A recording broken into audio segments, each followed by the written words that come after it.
Bonjour, vous êtes sur Transition Protocol.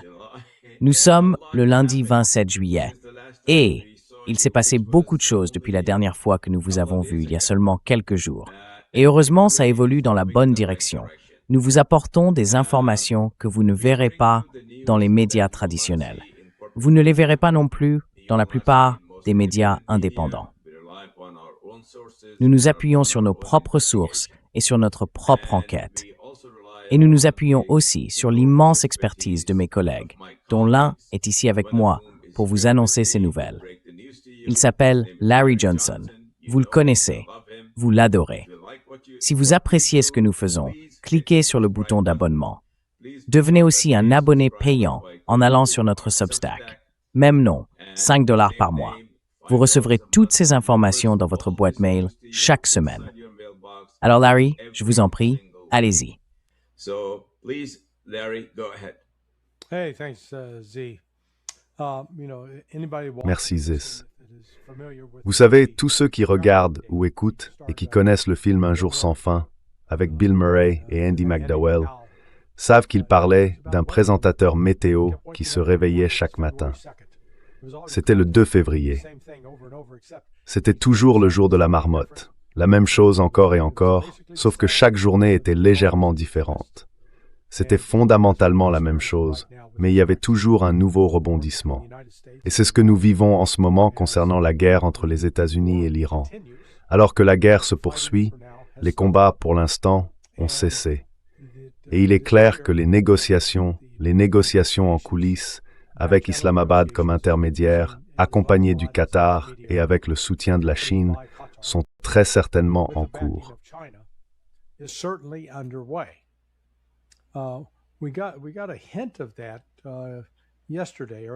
On en a eu un indice hier, ou au cours des 36 dernières heures, quand Bibi Netanyahou a rapporté à son cabinet que Donald Trump avait exigé, pas demandé, exigé qu'Israël retire ses troupes du Liban, de Gaza et de Cisjordanie. Alors vous pourriez vous dire, d'accord, mais quel rapport avec le reste ? Cela signifie que la toute première section, le premier paragraphe du mémorandum d'entente signé par les États-Unis et l'Iran le 17 juin revient sur la table. Et à cet égard, l'Iran dit à Islamabad, « Nous n'avons rien à négocier avec les États-Unis tant que ce mémorandum d'entente n'est pas respecté, tant qu'il n'est pas exécuté. » Et cela ne veut pas dire une vague promesse selon laquelle, oui, un jour Israël finira peut-être par se retirer de ces territoires. Israel may be withdrawing from those territories. No, they have to withdraw now. Non, ils doivent se retirer maintenant. Et tant qu'Israël ne s'y conformera pas, l'Iran ne fera aucun progrès supplémentaire, aucune concession supplémentaire, et ne conclura aucun accord concernant le protocole d'accord. Leur position est très ferme. Israël doit se replier à l'intérieur de ses propres frontières. C'est le premier point, c'est au premier paragraphe. Et les avoirs de l'Iran doivent être dégelés maintenant, pas à un moment indéterminé dans le futur. C'est là la différence cruciale dans ces négociations. Alors l'Iran a-t-il des moyens de pression ici? Je dirais que oui. Et ces moyens de pression reposent sur 2 éléments, en fait 3 éléments. Premièrement, l'Iran a infligé d'énormes dégâts militaires aux États-Unis en ce qui concerne leur capacité à détecter et à voir les menaces qui arrivent. Of its ability to detect and see incoming threats. Iran, during the first 42 days of the war, destroyed. L'Iran, au cours des 42 premiers jours de la guerre, a détruit au moins 19 radars et ou systèmes de communication par satellite basés au Qatar, au Koweït et à Bahreïn. C'étaient les principales zones visées. Il y a eu quelques frappes en Arabie Saoudite et aux Émirats Arabes Unis, mais l'essentiel des dégâts, les systèmes les plus coûteux, se trouvaient au Qatar, à Bahreïn et au Koweït. Donc, après avoir détruit ces systèmes, après avoir contraint les États-Unis en pratique à dévaloriser, à abandonner des bases dans lesquelles ils avaient investi. Une partie de cela s'était en fait produite avant la guerre. Je précise que le quartier général de l'US Air Force, lié au commandement central, le CENTCOM, était basé, son quartier général effectif se trouvait sur la base aérienne d'Al-Udeid depuis plus de 20 ans.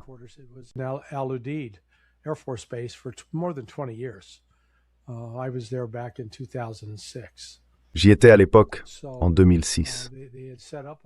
Ils avaient donc mis en place ce qu'on appelait un centre combiné d'opérations aériennes qui surveillait toute l'activité aérienne, toute l'activité des missiles à travers l'Asie occidentale.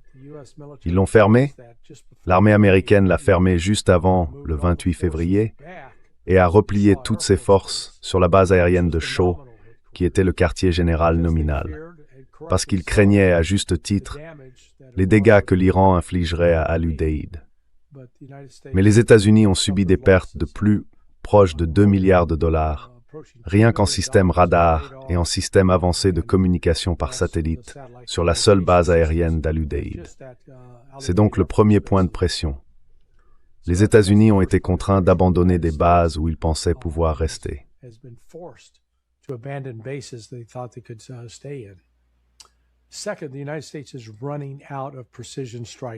Deuxièmement, les États-Unis commencent à manquer de missiles de frappe de précision. C'est un sujet sur lequel j'ai d'abord fait un reportage, pas sur les missiles de frappe de précision, mais sur les Patriot 3, les missiles PAC-3. J'en ai parlé dans un article publié sur sonar21.com le 3 mars de cette année, donc il y a plus de 4 mois.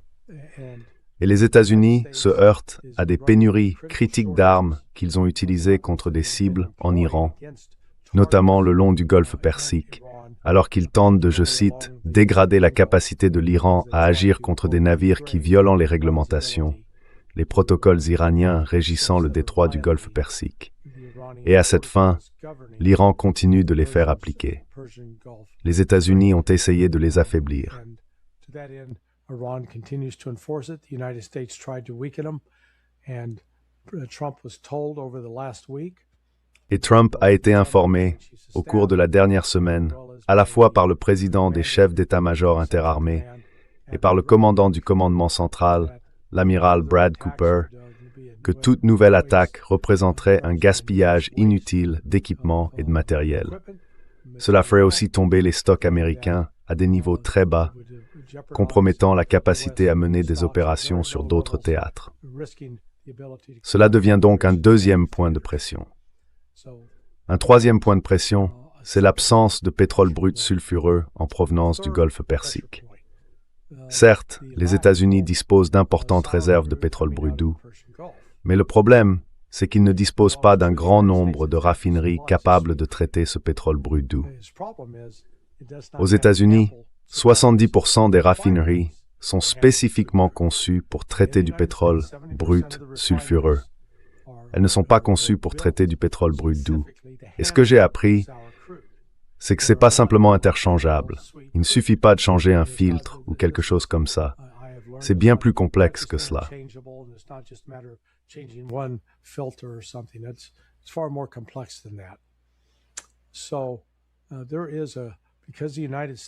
Comme les États-Unis dépendent des importations de pétrole brut sulfuré, le pétrole brut sulfuré qui provient du golfe Persique n'a pas de solution de remplacement facile et immédiatement disponible. Cela représente donc environ 25% de l'approvisionnement mondial. Cette part est désormais retirée de l'approvisionnement mondial et le monde en subit les conséquences. Une pénurie de diesel et de carburant aviation. Et ces pénuries ne vont faire qu'empirer. Jusqu'à présent, les États-Unis ont pu atténuer cet impact en puisant dans leurs réserves stratégiques de pétrole. Mais en réduisant ainsi cette réserve, il se crée en réalité encore davantage de problèmes à long terme, avec le risque de détruire ces cavernes de stockage.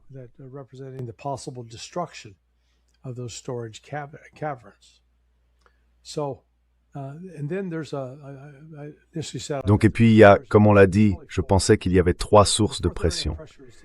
En réalité, il y en a 4. Et la 4e, c'est celle-ci. L'Iran formule ses exigences, puis menace que si elles ne sont pas satisfaites, il n'aura pas d'autre choix que de chercher à se protéger en développant sa propre capacité d'armement nucléaire. Or, Donald Trump insiste sur le fait que c'est la ligne rouge. Les États-Unis ne peuvent pas permettre à l'Iran d'aller au-delà de ce point. Mais l'Iran menace, semble-t-il, de le faire sans ambiguïté.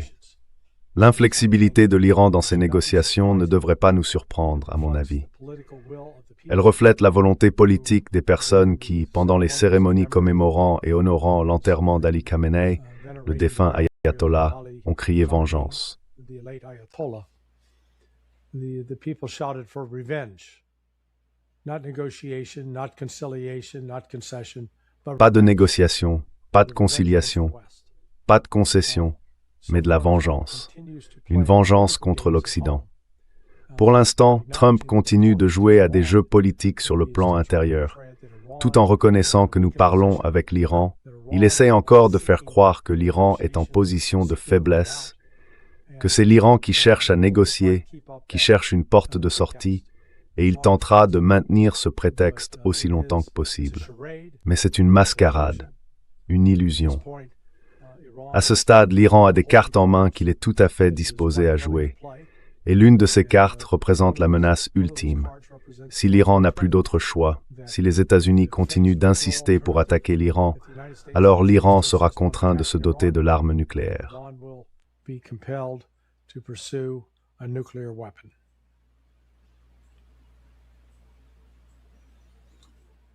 Vous voulez ajouter quelque chose, Larry?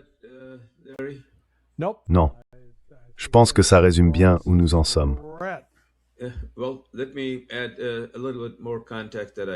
Eh bien, permettez-moi d'ajouter un peu de contexte que je vous ai communiqué plus tôt, afin que notre audience mondiale, merci beaucoup pour votre soutien, puisse comprendre d'où vient l'Iran. Il s'agit d'informations que nous sommes les seuls à rapporter. Nous avons le privilège de les obtenir et de vous les transmettre. J'ai parlé moi-même à l'homme qui me les a fournis et je lui ai demandé « Est-ce qu'on peut les partager ?» Il m'a répondu « Oui, allez-y, partagez-les. » Mujtaba est le fils du défunt ayatollah, Mujtaba Khamenei, et il est très préoccupé à l'idée de faire quoi que ce soit qui puisse être perçu comme allant à l'encontre de la volonté de son père. Il a donc sollicité, il y a environ 10 jours, l'avis de la plus haute autorité religieuse de la branche chiite de l'islam. Il s'appelle Sistani et il se trouve en Irak.